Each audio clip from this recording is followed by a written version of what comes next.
What's going on, my fellow Kino Lords? So I just got out of the theater for I Saw the TV Glow, which is written and directed by Jane Schunbrun. Not exactly sure if that's how you pronounce it, but it's got to be somewhere in the ballpark.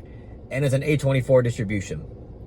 And in terms of films that I've seen from this director, I've only seen We're All Going to the World's Fair, and I believe that's the only thing that she's actually made. I could be wrong, but I think that is the only feature-length film that she has made so far. Besides I Saw the TV Glow, obviously. And to be honest, I wasn't really a huge fan of We're All Going to the World's Fair. I mean, I understood and appreciated like its thematic ambitions regarding isolation and loneliness and things of that nature. But overall, as an experience, I just was underwhelmed by it. It's not a bad movie or anything, but it's really not all that good in my opinion. But I Saw the TV Glow just seemed like a totally different animal. So, you know, I was pretty excited to see this. And coming out of it, it's difficult to put into words exactly how I feel about this movie. I mean, I liked it. Let's just get that out of the way. I did like this film, and there are a lot of things that I was compelled by and thought were really great ideas that had really interesting execution. But like in terms of my engagement and like the likability meter throughout this film, it just felt like a roller coaster, like throughout the experience.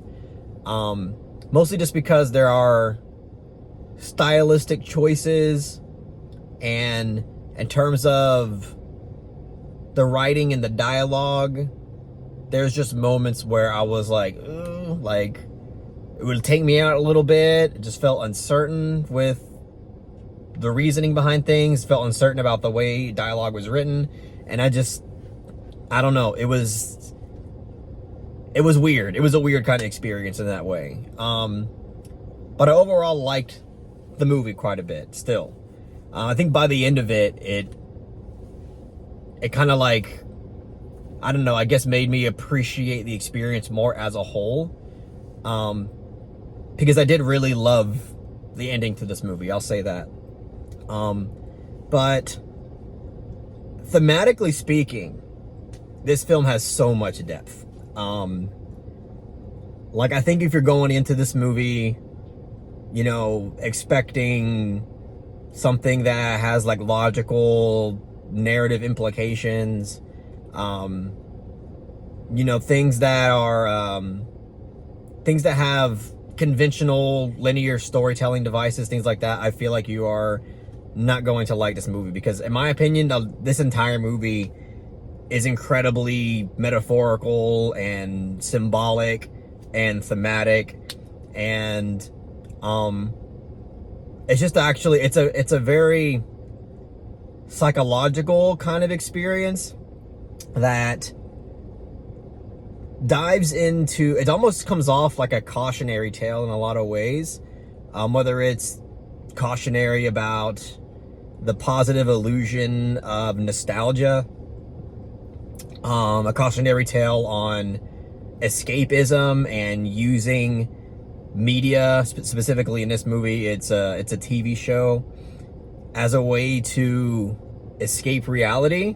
Obviously the reality that you're living in, which you're not finding any comfort in, and that you use the TV show as a way to find that comfort, and just shows you, like, I think, the obsessive dangers that can come with this kind of behavior. And it dives into so much stuff too. I mean, ultimately, I feel like this film is, and it comes to the central themes, I think that it's mostly about depression and loneliness and confusion on your identity and your sexuality. It's basically just about people, especially teenagers growing up, not quite finding comfort in who they are and finding comfort in their place within the world around them. And I feel like this film uses again, these ideas of nostalgia and our obsessive tendencies to rely on media in general to kind of fill in that hole. And I think this movie demonstrates that incredibly well, for sure. There's just a lot going on here, thematically speaking. Again, I think thematically this is kind of a powerhouse movie. Like, there's just a lot going on here, and I like the way that it demonstrates everything that it wants to say. I guess I think a lot of it, in terms of my reservations, is about execution and just writing choices. Because there's a lot of like moments in this movie where the dialogue is very like preteen, teenager, edgecore type thing, and it can just come off-putting and kind of cringe. There's this really long monologue in the third act of the movie that was kind of hard to sit through, in my honest opinion. It was just like, it just kept going and going, and just again the word choices, and I think all of this character struggles that is giving this monologue is being expressed through her kind of delusional explanation of her inner feelings and the reality that she thinks that she's experiencing. And I guess I don't know if the film exactly did enough for me to understand her struggles on a more grounded level. So I guess when she goes off for a while, it was kind of like, do I really care fully? And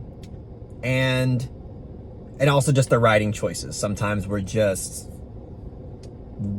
kind of bad, in the sense that it was on the nose and again kind of like preteen edgy stuff. Like there's this one part where he talks about how, you know, she used to work at a Build-A-Bear when she ran away, and she used to stuff the bears with stuffing, and she's like, yeah, and I felt like that bear, then I didn't have, and I was stuffing myself with stuff. And it was like, I don't know, it's just, there's just moments like that where it was, I guess I couldn't relate to it, and wasn't just a big fan of stuff like that. But overall, I do think that it is a unique kind of movie that, you know, I was worried watching it that it might come off as like nostalgia bait, where it's kind of like, yeah, like it's, again, if you're a 90s kid and you're watching this movie, you're gonna, I think there's a lot here that you can appreciate just in terms of how it captures the aesthetic and vibe of things, because a huge portion of this movie does take place in the 90s, and it just has a lot of like little Easter eggs of the 90s that people just know of. I mean, the name of the high school that we see for a little bit is called Void High School, which is kind of, that's another thing, but the acronyms of the high school is VHS, Void High School. So there's like little things like that going on in this movie. And I thought, like, again, for a second, oh, this is kind of like nostalgia bait. It's trying to get people in. You know, just to kind of like reminisce on how the 90s were great. But it's actually kind of the opposite. Like, it's, again, it's kind of like a cautionary tale on, in some ways, lingering on the past for your kind of like glowing memories. But in another way, it's a lot deeper than that too. Like, it's just, there's just a lot of things going on. And how it intertwines its themes together in this really odd way that I think really works. And the ending's really fucking sad too. Like, the ending was just like, ugh. The ending was, I mean, I really love the ending. And it was quite a downer of an ending. Just because there's just so much like existential dread going on there with what happens with the character and what the film is trying to say, and the way that it presents certain scenes in this really like unsettling but yet artful way to demonstrate his themes about anxiety and like existential angst. It was just like, oh, it felt very like, it's like suffocating. But yeah, I liked that element of it. I really do. And it just, and like thematically speaking, it just shows so much about, it expresses the struggles really well of someone who feels that they really never could be themselves. And they never really had the chance to express exactly who they are. And it's just because in terms of their identity and everything else, there's just so much confusion going on. And, you know, whether you want to interpret it's because of this escapism, you know, for this TV series called the Pink Opaque, which is what it's called. It's a pretty cool name. Maybe that's why he never got to really find himself fully, because there was too much obsession with that. But it's interpretable. Like, I like the character themes and how it's demonstrated, and I think in the ending kind of wrapped things up and brought things home in a way that I found quite compelling. But yeah, I mean, I don't know. I don't know if I have much more to say, but again, I just think like it's a really artful and interpretive and metaphorical film. If you're going into this movie like expecting some kind of like conventional surreal horror film or something, which I don't think people are going to go into this movie thinking about that, because it's an A24, it's like written all over it, so most people kind of get the idea.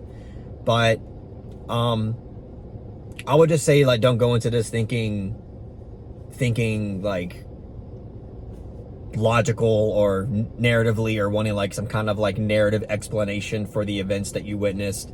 It's all very like psychological and symbolic and metaphorical, and it's all using these figurative things to express what it wants to say thematically, and I think it does that really well.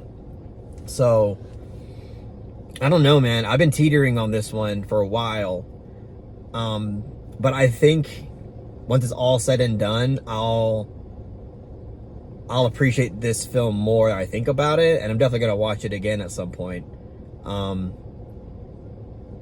But yeah, I'll give I Saw the TV Glow a soft 7 out of 10. Yeah, I mean, to me, that's the fairest grade I can think of, because it is a unique movie. It's an experience in a way, for sure, and I do like this a lot better than We're All Going to the World's Fair, and it's a lot more ambitious and a lot more out there, and it's kind of cool to see that, you know, she kind of like decided to push a lot of boundaries, her own boundaries, you know, artistically with this one. And it's only her second film, so we'll see what she does after this. But that's about it, guys. That's all I got to say about it. I'll probably do like a video. I feel like I could do like a scene breakdown on this or something, because there's so much going on. But anyway, that's all I'll say about it. If you guys really enjoyed this video, please give it a thumbs up and share it amongst your friends. And don't forget to subscribe to the channel to be updated on more film-related content.